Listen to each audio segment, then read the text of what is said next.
So, Minister, what's your advice to singles on how they can prepare for a mate? Well, one, I think they do need to spend more time preparing. Okay. One of the classes that we teach talks a lot about sex. Okay. A lot of churches don't broach that topic, but we do. Okay. The devil spends more time trying to get single individuals into bed with one another, and then once they're married, he spends his time trying to get them out of bed with one another. That's good. That's good. I like that. Spends his time. So that means that a lot of married folks are not having sexual relations. Are you finding that in your... Absolutely. Yes. Absolutely. And that comes from a lot of women. I don't know about the men, but a lot of women, you know, the health, they're tired, you know, they're working, the kids, and at the end of the day, that's the last thing that they want to do. So, yes. Doc, I want you to jump in here now, because I know that intimacy starts early in the morning. It doesn't start at night. So let's talk about that a little bit. Yeah, that's a very important point, because the love we make outside of the bed definitely influences how much love is made in bed. But I like that. yeah, you started off with a question about preparation, and I think the things you're talking about are important. In addition to that, there's a very good CD by Kathy Freston that's called The One, Finding Soulmate Love, or Your Soulmate Love Her. And in addition to looking for the one, it's becoming the one.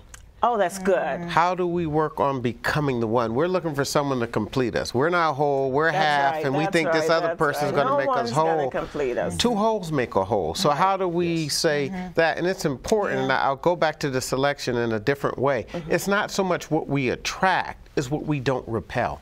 What we don't repel. Clearly, that's just sitting goes non-starter. You know, been nice, hey, good date. Yeah, absolutely. But yeah, absolutely. And I think it's important, though, that we kind of lean into just a little bit more, because particularly if married women in this are not having relations, then the quality of the marriage is, talk to me about that. That's a different dynamic. Yeah. What I see with couples, they're they come into marriage exciting. Black folk want to be married. Let's not get that. Absolutely. It's a myth that we don't, because I see that. And fight for the marriage and all their things. The challenge with a lot of people is they can negotiate and they can compromise till it gets emotional. When it gets emotional, if I leave with the sense that I'm right and you're wrong, I'm never forgiving you in this life. I'm going to be angry towards you because I get to be right. But it's hard to be attracted to a person that's angry at you. So that's the psychological effects of that woman in that marriage as it relates to sometimes depression and emotional. And our emotional health. You know, we talked about health in your segment earlier, and why African-American women are struggling with their health. Emotional health is very much a part of that.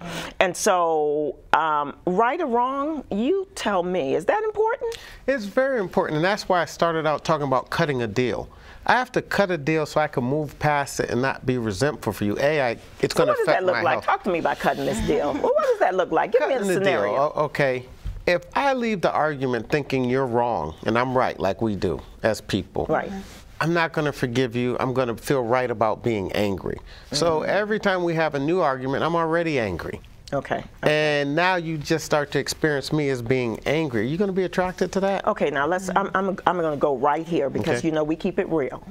So many of the sisters said, I married an angry black man. So tell me, when we talk about these emotional things, I can't even bring two words out of my mouth, which sometimes the mouth is a problem for the woman, and the anger is the problem for the man. Navigate. Help me through this, Minister. What? I'm sure you all have never had a problem like that, you know. But talk to me. What's happening? Well, if you don't mind, I want to go back to the sex issue for a moment, and I want to keep it real as well, because we were talking about the challenges in the bedroom and somewhat putting it on the women, but a lot of it starts with the men. As the doctor just said a moment ago, sex starts in the morning, or that foreplay starts in the morning. Men typically are turned on just by visual, very quickly. Very quickly, right. And you told me to keep it real here. Keep it real. Now, for my wife and I, you know, tell me about it. They come home, they work, they have a long day, they're taking care of the kids and so forth. We're sitting back, we're relaxing, we're unwinding from work. They get into bed at 11 o'clock and we're ready. Right. They're just starting to unwind. That's right. Foreplay for us in our household is when she comes home, the dishes are clean. The kids are ready to be taken care of. So she has no reason for not to come to bed at 9 o'clock. That's right. That's right. See, you're smart. Because for me, that's what the help me means. You know what I mean? Yes. In other words, help me do this so I can do what I need to do. But tying that all together, now she's relaxed. She has a chance to unwind. She has a chance to reflect on herself, not just from a sexual standpoint, but from her health.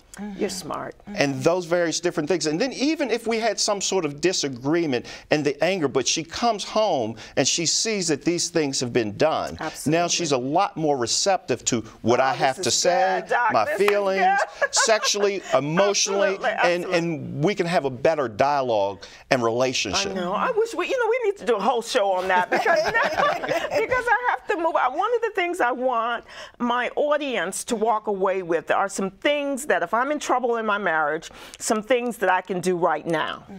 So I'm just going to throw this out. Number one, going to church, will that help my relationship? I believe it will. Yeah. Absolutely it will. But you have to go with the right perspective. Right. All right, Doc, what you say about that? No doubt about it. Okay, no doubt about that's what I want to hear you. Okay, next. Making a commitment to my marriage, will that help me? Now, I think, let me add to that, I think making a commitment not just to your wife, not just to your husband, but understand that when you took those wedding vows, you made a commitment to God. That's major. So that it doesn't start with he and I, it starts, oh, this is good, this is good. Okay, what about leisure time? Is that something we need in our marriage? Absolutely. Let's hear from you. We are firm believers of date night. Date night, date month, date week if we could have it. Because at the end of the day, when the family and the kids are gone, it's just the husband and wife. So they need to be able to reconnect with each other. Okay, so, and we talked about the classes or the premarital counseling that you need to get. Okay, what about the family background? And I got to close with this. In other words, should I really check him out and check his family out before I marry him and his finances and everything else? I definitely, because you're marrying his family. Yes. But a lot of unspoken things are done in families. You get people with different family histories. You know, a single family is very close, an extended family, they help each other. You get someone that grew up on a military base and it's the two of them and their kids, they're not used to that. So when you're giving money to some family member on the side, they have a problem with that because they're used to nuclear family. Wow, that is so good. Oh, we're going to have to do this again. So what does love have to do with this marriage thing, right? It has everything to do with it. We can improve our relationships when we get past selfishness and focus on winning as a couple, as a family. Let's sow love into our families today, and caring touches and just some positive words. It'll go a long way. Look for ways to serve rather than be served. Spend some time together or go out, buy that special gift for your sweetheart. I want to thank my guests for joining us today. If you've got a special way to share love in your marriage, tell us about it. Email me at ms.deborahstearoom@gmail.com. I'll see you next time in the Tea Room.